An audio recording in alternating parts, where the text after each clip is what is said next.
안녕하세요. 반갑습니다. 일단 카메라부터 켜고 일이 커졌습니다. 다른 게 아니고 원래 이 영상을 제가 이제 저의 딸과 아들을 위해서 영상을 제작하고 자료를 모으기 시작했어요. 근데 어느 순간 유튜브에 올려야 되겠다 이런 생각이 좀 들더라고요. 일이 커졌어요. 왜 올리게 된 계기냐면 이제 국민들이 정치를 잘 몰라요. 정치가 훤히 보이거든요. 그리고 이 혼탁한 이 세상에서 정치 역사를 알면 세상이 보입니다. 그래서 이제 제 아들과 딸을 위해서 세상을 좀 빨리 볼 수 있게끔, 좀 빨리 보면 지금보다 더 좋은 삶을 살지 않을까를 생각해서 제가 영상을 제작하게 됐는데 일이 이제 이만큼 커졌어요. 하여튼 일이 커진 만큼 뭐 유튜브 방송을 하게 되면 여러분들도 볼 수 있다라고 생각을 합니다. 그러면 자료를 준비를 더 열심히 해서 좀 신뢰 있는 그냥 국민 아빠로 방송을 한번 해보자. 그래서 방송을 시작하게 됐으니까, 그리고 제가 잘 못하더라도 좀 버벅대는 경우도 생길 수 있어요. 그냥 시작할 거니까 들으면 도움이 될 것 같다 생각하면 또 들으시고, 그렇지 않으면 안 들으셔도 상관없습니다. 이제 시작해 보겠습니다. PPT 자료로 굉장히 많이 준비를 했어요. 자, 요거 이제 슬라이드로 가겠습니다. 슬라이드 쇼로 가요. 자, 일단 우리나라가 선진국이 된 이유를 생각해 보신 분들이 있을지 모르겠어요. 저는 제가 스스로 공부를 하면서 역사, 정치, 경제 이거 되게 어렵고 광범위하거든요. 이걸 어떻게 좀 쉽게 내 아이들이 접근을 할 수 있을까라고 시작해서 제가 요약한 거를 만들었으니까, 만약에 요약한 거를 제가 얘기할 때 뭔가 틀린 점이 있거나 잘못된 점이 있거나 그러면 스스로들 검색하고 찾아보시는 실력을 기르셔야지 이게 공부가 되더라고요. 그리고 이제 역사, 정치, 경제를 어느 하나를 하지 마시고 역사를 출발하면 정치가 나오고, 정치를 하다 보면 또 경제가 나오고, 경제를 하다 보면 역사를 해야 되고. 근데 역사, 정치, 경제 중에 어느 걸 먼저 시작해야 되냐면 역사를 시작해야 됩니다. 역사를 아무 쪽이나 상관없습니다. 고구려, 통일신라, 고려, 그다음에 조선, 자기가 시작하고 싶은 곳에서. 그래서 여기 보시면 읽다가 제가 중간에 말씀드리겠지만 한번 읽어보겠습니다. 우리나라가 선진국이 된 이유는 제 개인적으로 보기에는 세종대왕님의 한글의 힘이라고 생각합니다. 체크를 좀 해가면서 할게요. 세종대왕님의 한글의 힘. 우리나라 한류가 지금 전 세계적으로 엄청 유행이고, 요때 사실은 물 들어올 때 노를 저어야 돼요. 여기 K를 붙이면 유행이 되는 시대가 됐습니다. 세종대왕의 한글의 힘이 엄청 크다고 생각합니다. 그리고 임진왜란 당시 이순신 장군님이 외놈을 잘 처발라 주셨기 때문에 저는 우리가 여기까지 와 있다고 생각합니다. 이순신 장군님 없었으면 어쩔 뻔했나요? 진짜 우리나라가. 그리고 김대중 전 대통령의 통찰력. 김대중 대통령님 편도 제가 따로 준비를 했고요. 일단은 통찰력이 뭐냐면, 대통령이 되시기 전에 안기부가 어딘가 끌려가셔서 그 조사관한테 얘기할 때 이제는 스마트폰 시대가 올 거라고 예견하신 분이에요. 그리고 준비를 하신 분이에요. 요건 제가 김대중 전 대통령님 편에서 다시 말씀드리고, 또 노무현 전 대통령님, 돌아가신 노무현 대통령님, 저는 굉장히 안타깝고, 이 노무현 대통령을 생각하면 굉장히 힘듭니다. 그 옆에 계셨던 그 강금원 회장님도 돌아가셨고, 노무현 대통령님 옆에는 아무도 없어요. 너무 안타깝고 힘듭니다. 이 노무현 대통령님이 사실은 뭐 자살이다, 타살이다, 의혹이 많지만, 저는 자살은 아니라고 봅니다, 최소한. 노무현 대통령님 편도 제가 따로 준비했으니까, 그때 가서 우리가 이제 알아보는 걸로 하고, 제가 우리나라가 선진국에 대한 이유를 말씀드립니다. 그러니까 이분들 때문에 우리나라가 지금 여기까지 온 거예요. 그리고 김구 선생님의 희생, 독립운동을 하신 이름 없는 국민들과 독립운동가들. 감사드립니다. 이분들 아니었으면 우리나라가 지금 여기까지 왔을까요? 정말로 다시 한번 감사드립니다, 진짜. 자, 그리고 어려웠을 때 당시 우리 부모님들, 억척스러움과 자식들의 미래를 위한 희생. 젊은 인재들, 공대, 이대, 이런 인재들의 노력이 아니었으면 진짜 우리나라가 여기까지 왔겠어요? 우리나라가 여기까지 온 건 이 재벌들과 정치인들이 아니에요. 이 나라의 털을 잡고 있는 모든 국민들의 노력이라고 생각합니다. 그들, 친일파나 재벌들은 지들이 발전시켰다고 착각해요. 큰 오산이에요. 국민들이 없으면 지네들이 무슨 이 나라를 이렇게 발전을 시켰겠어요. 국민들의 호응과 국민들의 그 역량이 대단했기 때문에 여기까지 왔다고 생각합니다. 그들은 친일파나 재벌들은 나라에 위기가 있을 때는 도망가. 전쟁 나도 도망가고 위기 있어 도망가고. 니들은 다 도망간다고. 싸우는 건 국민이야 국민. 명심하셔야 돼요. 얘네들은 전쟁 나거나 위기 나면 다 도망가요. 제가 임진왜란 얘기했지만 임진왜란의 선조 어디로 톡 갔어요? 중국으로 톡 갔죠? 한 나라의 대통령이 응? 전쟁 났다고 중국으로 톡 가요? 이 임진왜란도 우리는 뭐 이순신 장군님의 12척 배로 외놈들의 300척 이상의 배를 물리쳤다 이렇게만 보시면 안 돼요. 얘가 정치적으로 접근하면 임진왜란은 안 일어날 수 있었다고 생각해요. 정치만 잘했다면. 그리고 국민들이 깨어 있었다면 이때 당시에는 국민들이 사실은 깨어 있기가 되게 어려워요. 세종대왕님께서 한글을 창조하신 지가 얼마 안 됐고 지금 국민들한테 아직 퍼지기도 전이고 사실은 정치권들이 이때도 이 대단한 한글을 진짜 집중적으로 퍼뜨리기 시작했으면 굉장히 빠른 시간 내에 이 한글이 자리를 잡았겠죠. 현명한 국민들이 노력해서 우리나라가 여기까지 왔다고 생각합니다. 저는 그렇게 생각해요. 뭐 다르게 생각하시는 분들은 어쩔 수 없어요. 제가 분명히 말했죠. 빨간색으로 바꿔서 할게요. 이 정치를 잘했다면 임진왜란은 저는 없었다고 생각합니다. 개인적인 생각이에요. 왜냐하면 역사적으로 보면 죽이고 독살하고 자기 정권 찾으려고 싸우고 다 그랬어요. 고구려 통일신라는 부패해서 망했다 그러고 고려시대는 이 조선시대가 제일 문제긴 해요. 제가 본 바로는 이 조선시대에 뭐하고 있었는지 도대체 그러니까 일단은 역사 공부를 어디서부터 출발할지 모르신다면 제가 말했던 임진왜란부터 출발하시면 됩니다. 어떻게 출발하냐면 1592년 유럽은 뭐 했을까? 미국은 뭐 했을까? 찾아가는 거예요. 이렇게 스스로. 제가 이따가 나중에 다 말씀드리겠지만 임진왜란 제가 안 일어날 수 있었다고 말씀드렸죠. 임진왜란 일어나기 전에 1년 전이나 2년 전에 예측을 하고 있었어요. 일본이 조짐이 이상하니까 그 신료들이 아니 선조왕님 저 일본 애들이 이게 전쟁을 준비하는 거 아닐까요? 이 선조가 그래서 아 그래? 그러면 동인 한 명, 서인 한 명 대표로 뽑아서 일본으로 보냅니다. 동인이 지금 얘기할게요. 지금 죄송하지만 지금으로 얘기하면 국민의힘과 민주당 대표 한 명씩 뽑아서 일본을 보낸 거예요. 전쟁이 일어나 안 일어나는데 내가 보고 와 그러고. 그 예를 든 거예요. 국민의힘 여러분 저를 고발하거나 그러지 마세요. 저는 예를 든 거니까 이해하기 쉽게. 자, 국민의힘 대표는 갔다 딱 왔어. 선조가 야 국민의힘 대표는 전쟁 날 것 같냐 안 날 것 같냐 그랬더니 전쟁 안 납니다 그러는 거야. 자기네 내란이 어지러워서 안 날 거래. 지금 거짓말을 한 거죠. 그 서인 지금 민주당 그럼 너도 같이 갔다 왔으니까 너는 전쟁이 날 것 같냐 안 날 것 같냐. 자기 얘는 이제 전쟁이 날 것 같다고 얘기를 하는 거야. 그러면 1년 전이나 1년 전 이상을 벌써 예측을 하고 있었단 말이야. 그러면 국방을 대비를 했어야지. 국민을 생각한다면 전쟁을 막았어야 돼요. 아니면 최소화하던가. 내가 최소화해야 된다고 왜 최소화해야 되는지 얘기를 해줄게요. 자, 어쨌든 속아서 막을 수 있었지만 속아서 임진왜란이 1592년에 1차 임진왜란이 발발합니다.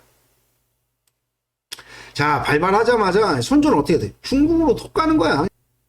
삽질하는 거죠. 한 나라의 대통령이 나라가 위급한 상황인데 중국으로 톡 가? 더 웃긴 건 뭔지 아세요? 일본 놈이 부산을 들어왔는데 부산 찍고 평양까지 60일 만에 갔대. 기가 막힐 노릇이죠. 지금도 60일 만에 가기도 어려운데. 아니 60일 만에 나라를 뺏겼어.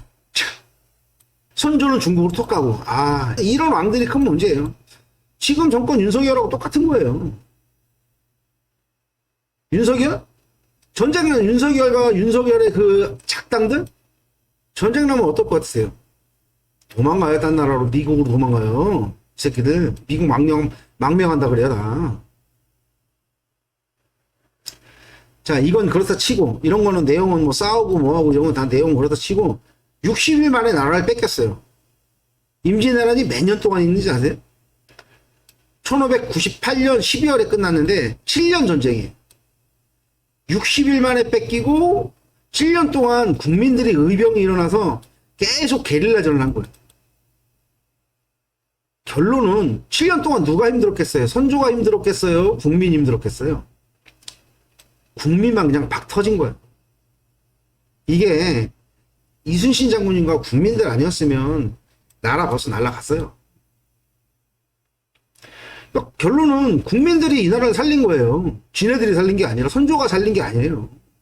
나머지 이제 현대사는 제가 이제 중간중간 하겠지만 임진왜란 요거는 굉장히 중요하다고 생각해요. 요 정도는 알고 가야 우리도 정치를 안다, 역사를 안다 이러지. 그래서 제가 국민들이 정치에 참여해야 되는 이유를 제가 간단하게 적었습니다. 이 나라의 운명을 친일파나 재벌들, 기득권들에게 결정하게 해서는 절대 안 됩니다. 절대 안 됩니다. 왜냐면 나라가 망해가고 아까 전쟁 나면 저 새끼들은 다 도망간다니까요. 도망가면 이 땅에 남아있는 거는 죽거나 다치고 아프고 힘든 건 국민이에요, 국민. 아이들, 여자들, 힘없는 노인들. 이 전쟁 나면 싸우는 거는 지금 시대의 아빠들하고 이 젊은 청년들이에요. 이거 굉장히 중요한 내용이에요. 지금 우리나라가 지금 현재 굉장히 어렵고 위태로워요. 전쟁 난다는 얘기도 있지, 물가는 잡히지 않지, 이 정치권 새끼들은 다 헛질하려고 앉아있지. 국민들만 힘든 거예요. 이 많은 국민들이 너무도 많은 희생을 강요당하고 있기 때문이라고 저는 생각합니다. 그래서 우리 국민들도 역사 정치를 이 어느 정도는 알고 가야 그들에게 당하지 않고 속지 않습니다. 그래서 제가 알고 가자, 국민은. 역사를 하면 정치, 경제는 자동으로 따라와. 얘네들은 한 몸에 삼총사예요. 정치를 접근하기는 어렵지만 경제도 접근하기 어려워요. 어디서부터 시작하죠? 근데 역사는 접근을 시작하면 이때부터는 풍선처럼 커집니다. 역사를 먼저 접근하시면 정치랑 경제는 한눈에 보입니다. 주위에서 친구들하고 이제 술자리하고 뭐 이렇게 같이 얘기하다 보면 정치 얘기가 안 나올 수가 없어요. 우리들이 이제 술자리나 이런 데 가면 체크를 좀 하고, 술자리 가면 정치 얘기하지 마. 누구는 얘기하면 싸운다고 그러고, 누구는 모르니까 얘기하지 말라고. 얘기하면 머리 아프니까 정치 얘기하지 말라고. 야, 네가 뭔데 이래라 저래라고. 아몰라 정치 진절머리나. 야야 정치 얘기하지 마. 야 정치 얘기하면 아주 큰일 나는 줄 알아요. 요 7번은 매우 중요한 얘기예요. 정치는 알아서 뭐해. 그놈이 그놈인데. 모든 맥락들이 지지자를 모르거나 지지자가 다르거나 알려고 하지 않거나 알고 싶은데 어려워서 지가 모르면서 막 우기는 애들, 모르면서 어물쩍 넘어가고 모르거나 외면하고 싶어서 알고 싶지 않아서 그냥 정치를 이렇게 얘기해요. 알지도 못하면서. 자, 제가 그 7번 아까 얘기했죠.